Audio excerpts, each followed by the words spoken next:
My name's Ben, short for Benjamin Archer, and this is how everything I thought I knew started to fall apart. Scarlett and I had been married for years. No kids yet. We were both a little too fond of our freedom. Maybe someday we'd settle down, but that someday always seemed far off. We came from the same kind of background, tight neighborhoods, old houses, and small dreams. Funny thing is, we grew up just blocks apart, but never met until we were both 18 at a college fair. She was sharp, smart as they come, studied accounting, worked her way into a job as a credit controller. I, on the other hand, wasn't much for the classroom. I dropped out of college early but had been hustling since I was 15. Started as a janitor in some small stores. By 18, I was running cleaning crews and signing contracts with the biggest office buildings in town. That's how we met. Scarlett came to the same career booth I was working at, handed me her resume, and said, "I'm not applying for a cleaning job, but you might want my number." I didn't even wait for her to walk off. I called her right then and there. The next night, we were having dinner. For years later, we said our vows. She got her foot in the door of an engineering company through that event, too. Started in the purchasing department. After 8 years, she was running both the purchasing and credit departments. Meanwhile, my business grew like wildfire. I bought out 2 of my biggest competitors, hired more staff, and we became the top cleaning and building security service in the city. It was a good life. We both worked hard, made decent money, and with no kids, we had the freedom to travel or take long weekends. Everything seemed to be rolling along just fine, until about 4 months ago. I was at the office one morning when my assistant told me a guy was waiting in the front lobby. She handed me his business card. Blake Mitchell, private investigator. I asked her to send him in. He came in wearing a plain suit and a friendly smile. After the usual small talk, he sat down across from me and asked, "Mind if I grab a cup of coffee before we get into this? Been running since sunrise." I get it. Caffeine is lifeblood in business. My assistant brought us both a mug. We barely touched them. "So, Blake," I finally asked, "what can I do for you?" He leaned back and said, "Call me Blake. I'm working for a client who thinks his wife might be cheating, or close to it. She works at Stevens Piping. They've been doing business with a supplier called A&M Metals. That company recently hired a new salesman, Graham Sinclair." The name caught my ear. Blake went on, "This guy Sinclair, he's got a reputation. Real smooth operator. Likes to go after married women.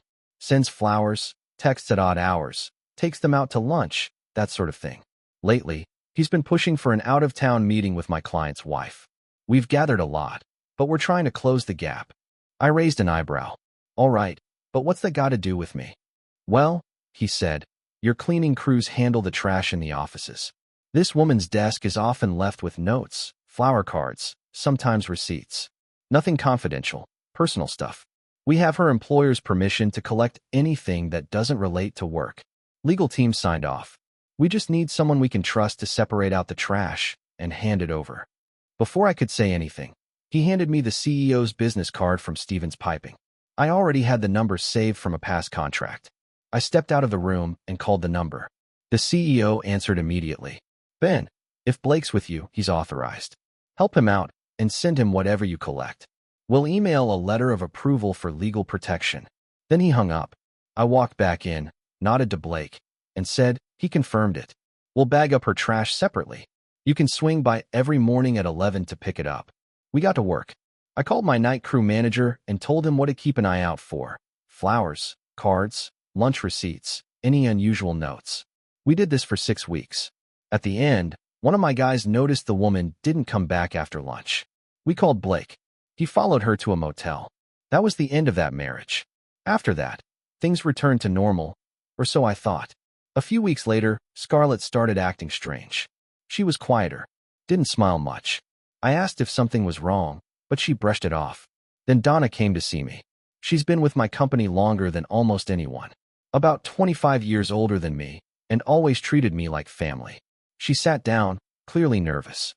"Ben, remember that surveillance thing we helped with a few months back?" "Sure," I said. "Why?" "Well, I'm working in the same building as your wife now. And the man we were keeping tabs on, that Sinclair guy, I've seen him at her office. Just yesterday, she had a big bouquet of flowers delivered. She took them to lunch with her." She reached into her bag and handed me the card that came with them. I unfolded it and read, "Dear Scarlett, Thank you for helping me renew my contract with your company. I can't tell you how grateful I am. I hope you'll join me for lunch so we can catch up. With love, Graham. My stomach dropped.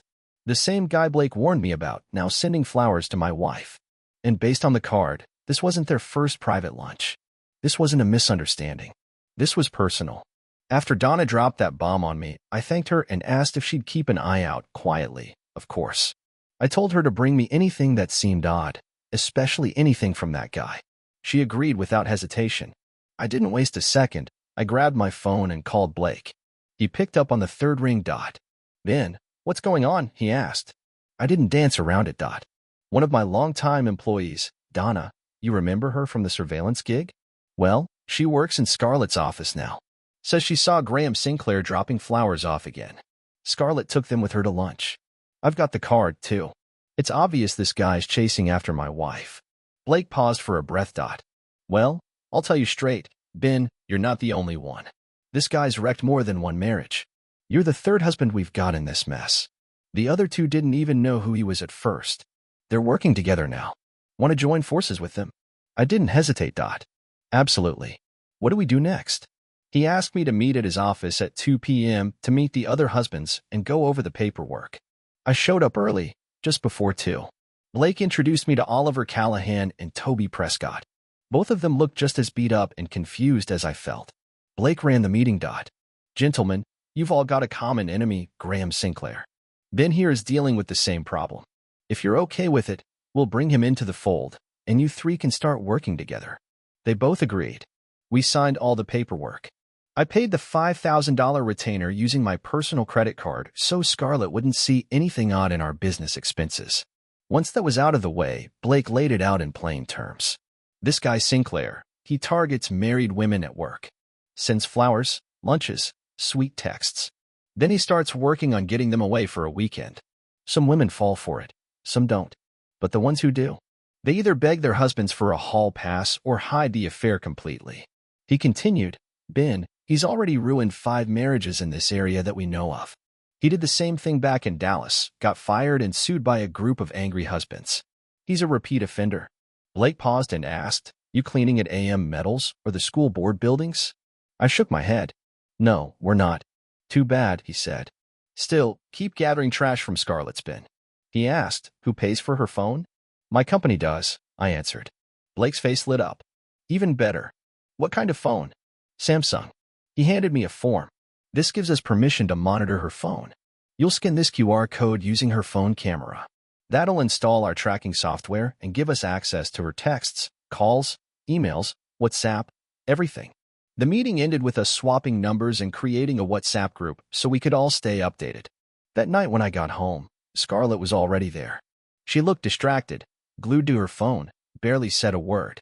She even took it with her when she fed the dog. That wasn't normal. She said she was tired and went to bed at 9:30, way earlier than usual. I waited until I thought she was out cold and went looking for her phone. It wasn't where she usually left it. I checked our room and found it under her pillow. No way I could grab it without waking her. Then, just before dawn, she got up for a bathroom break. I jumped on the chance, scanned the QR code, logged into the system, and put the phone back right before she returned. The next morning, she walked around the house like a ghost. Around 11:30 a.m., she left for work. Owen called me an hour later. We've gone through the data. She created a new email account just for Sinclair. That's how they've been talking. And get this, he's been feeding her garbage, telling her you're her first and only, so she should try something new. He continued, she's been sharing intimate stuff about your relationship. He's using that to push her buttons. Makes it sound like a little fling will make your marriage better. I asked, are they planning to meet again? Owen replied, yeah, she just confirmed a lunch at the beach club tomorrow. His message said, if you love Ben, this won't count as cheating. It's just physical. He'll forgive you. And she replied, okay. I leaned back in my chair, sick to my stomach. Confronting her now wouldn't change anything. If I forced her hand, she'd just sneak off somewhere else. I needed a real plan, either to shut it down or to prepare for divorce. I called Blake. Blake, he's going for it. Full court press. If I stop him now, he'll just shift gears. Maybe a motel. I need options, divorce, or a backup plan. He didn't sugarcoat it. If he's that far in her head, Ben, she's already halfway gone. You can try to fix it, but if you can't forgive, get ready to walk. I'll prep documents for your lawyer unless you want mine. I've got my own, I told him. The next morning, I met my attorney at 9:30. He greeted me with a knowing look. So, he said, what's changed? I gave him the short version. Scarlett's falling for a salesman. If she crosses the line, I'm done. I want a backup plan in place just in case. We discussed how the business would be split. Thanks to the trust agreement, it was locked down. No kids, so no custody battle. We'd sell the house and split the equity. I didn't want to go after Sinclair or his company. It'd be a waste of time and money. My lawyer agreed and started working on the paperwork. Scarlett's behavior grew even stranger that week. One night she was all over me. The next, she acted like I didn't exist. Friday afternoon, Donna called me again. She got flowers, big bouquet, and a postcard. That did it. I posted to our WhatsApp group. Blake shared a new message. Sinclair had just invited someone to dinner at the Holiday Inn. I messaged Oliver. Get involved. Settle this. I need my own ending. Later, Owen contacted me. She hasn't replied to that email yet. Give it a minute. 5 minutes later, he called. Check WhatsApp. There it was. A hotel confirmation for a lakeside resort about 30 miles out. Friday and Saturday night. Double room. Guest names? Graham Sinclair and Scarlett Archer. My chest tightened. Then Owen added, the emails are worse. He sent me a copy of what he found, emails between them planning the trip. Sinclair sent her a cheating manual of sorts. A guide. It told her what to say, how to act. Cook him dinner Thursday. Sleep with him a lot during the week. Then say it's just physical and doesn't mean anything. He even wrote that if she truly loved me, I'd forgive her. She hadn't officially agreed yet, but Friday was close. And Scarlett? She was suddenly sweet again. Friday night? Intimacy. Saturday morning? Again. Saturday night? A third time. Sunday morning? More of the same. It was like she was following that guide word for word. She was trying to soften the blow before she left, and I was just pretending not to see it. Sunday afternoon, she initiated another round of intimacy.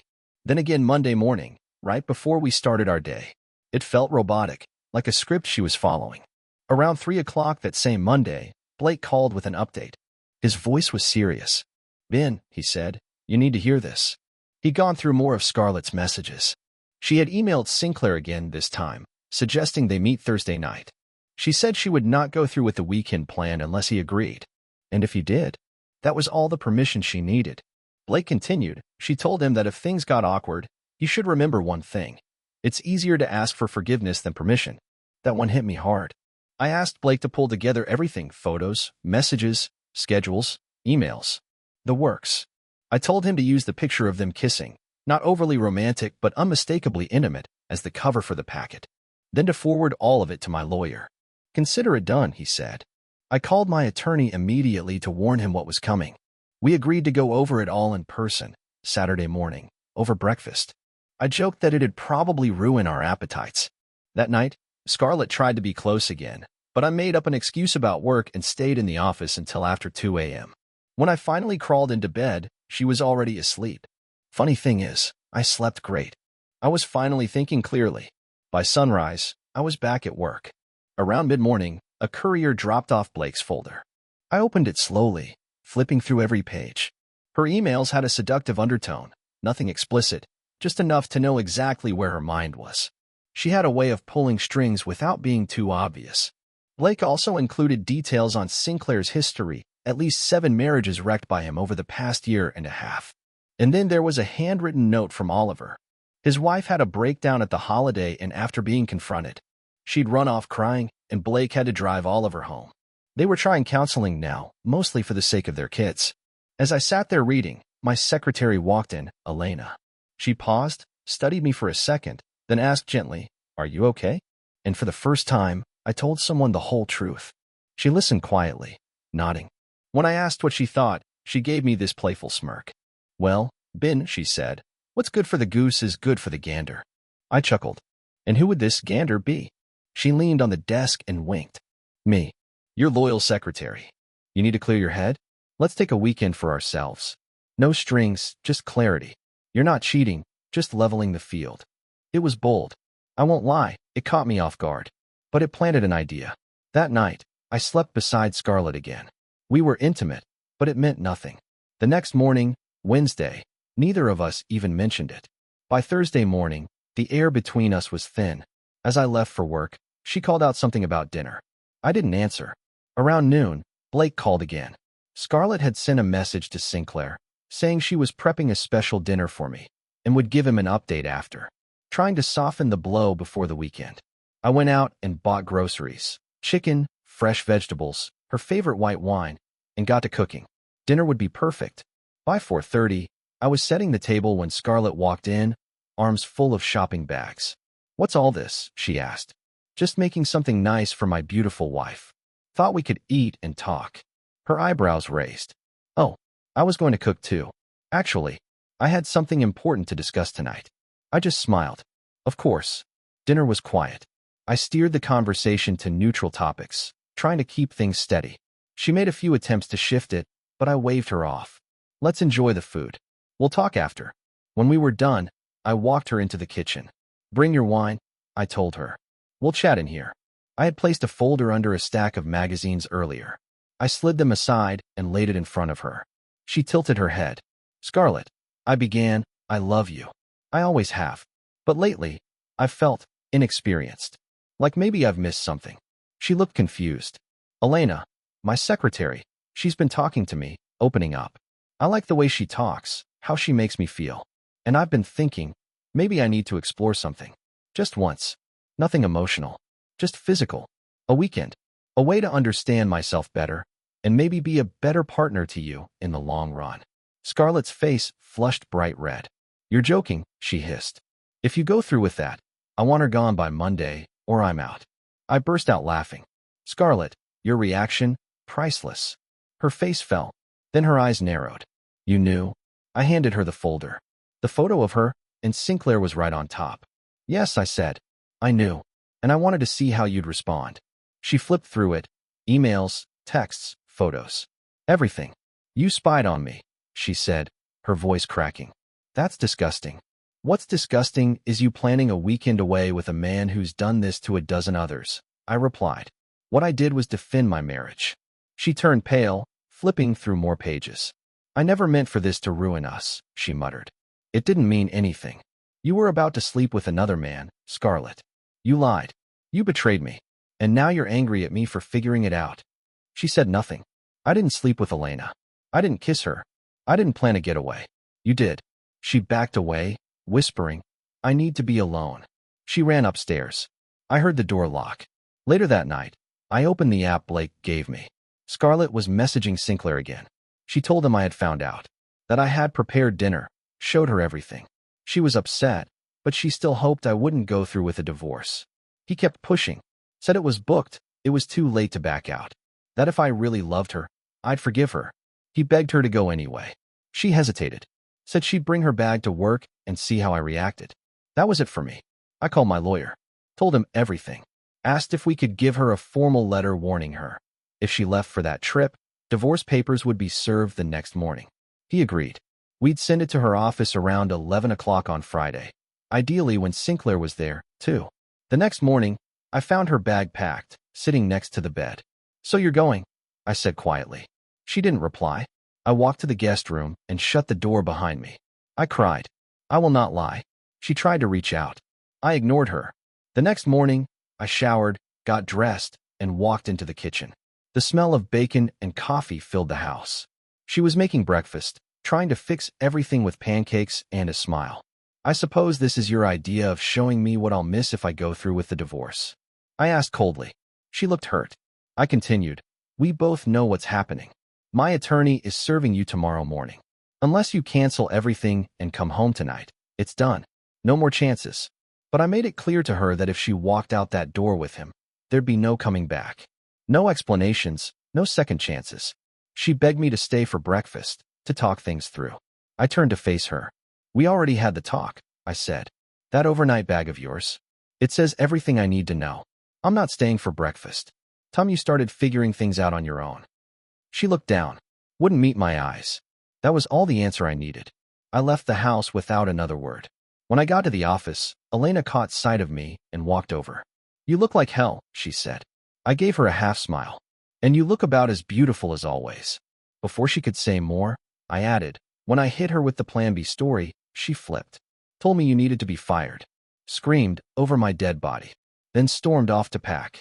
She's getting a letter at 11, I said. Maybe that'll shake her up. While we talked, Elena poured me a fresh cup of coffee and handed it over. I hope it does.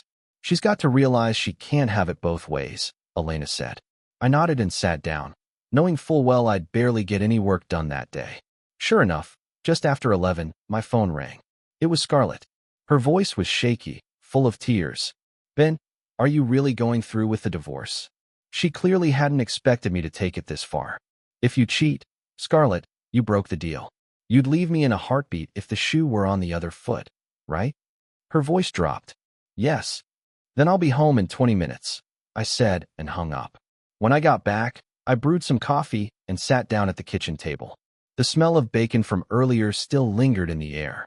Scarlett walked in 10 minutes later, holding the envelope with my lawyer's letter in one hand and her overnight bag in the other. She looked at me, but didn't speak. I motioned for her to sit down. You still heading to the hotel? I asked. She looked shocked. After this, she held up the letter. No, of course not. I'm not going. I love you, Ben. I want to stay. I canceled everything. So what happens now? Is the divorce still on the table? I looked her dead in the eye.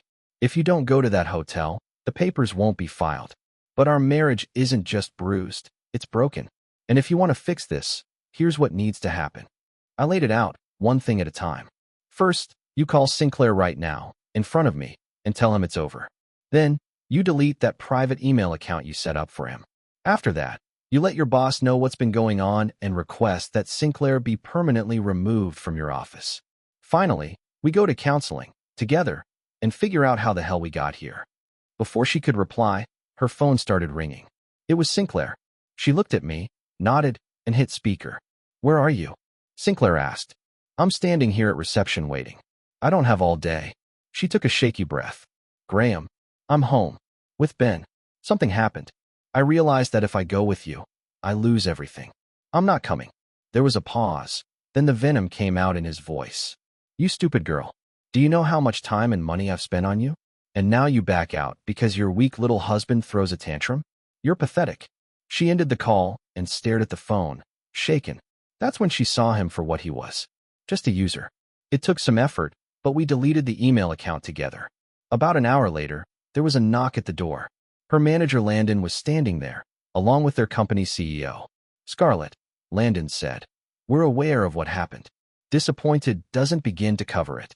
But we're here to give you a chance. She wiped her eyes with a tissue and nodded. 3 months ago, she began.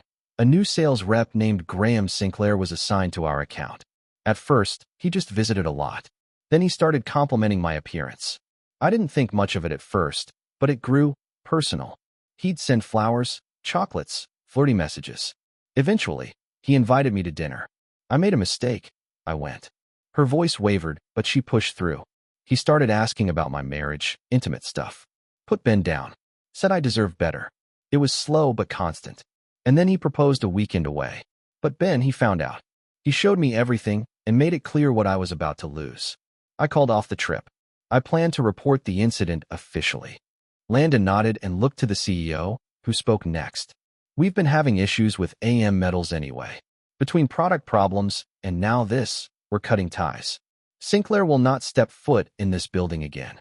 But Scarlett, if anything like this happens again, your job's gone. Understood. Yes, she whispered. They left, and we had lunch in silence. Later, we searched online and booked our first session with a marriage counselor. That night, we were intimate, but this time, it felt different. Like a step forward, not a cover-up. I fell asleep with my head on her chest. Around 5 the next morning, we shared a quiet moment in bed. No words, just peace. Counseling was hard, but it helped. Scarlett saw how Sinclair had preyed on her fears, how he'd used her vulnerability to wedge himself into our lives. I saw how I'd drifted too far into my routine, forgetting that even solid marriages need attention. In the end, we both learned a lot. It took 3 months of therapy, but we came out stronger. And now, for years later, we're still together, still happy, and Scarlett's expecting our first child. As for Sinclair, well, one day he took a tumble at the shopping center near town. Down a flight of stairs, right into the concrete. Accident? Maybe. But 5 husbands were spotted nearby that day. All dressed the same, black jackets, ball caps. We were there. I won't say who did it. None of us will. We just nodded at each other. The police couldn't figure out a thing. No one said a word. We'll never know which one of us gave him that little push. And we'll never ask.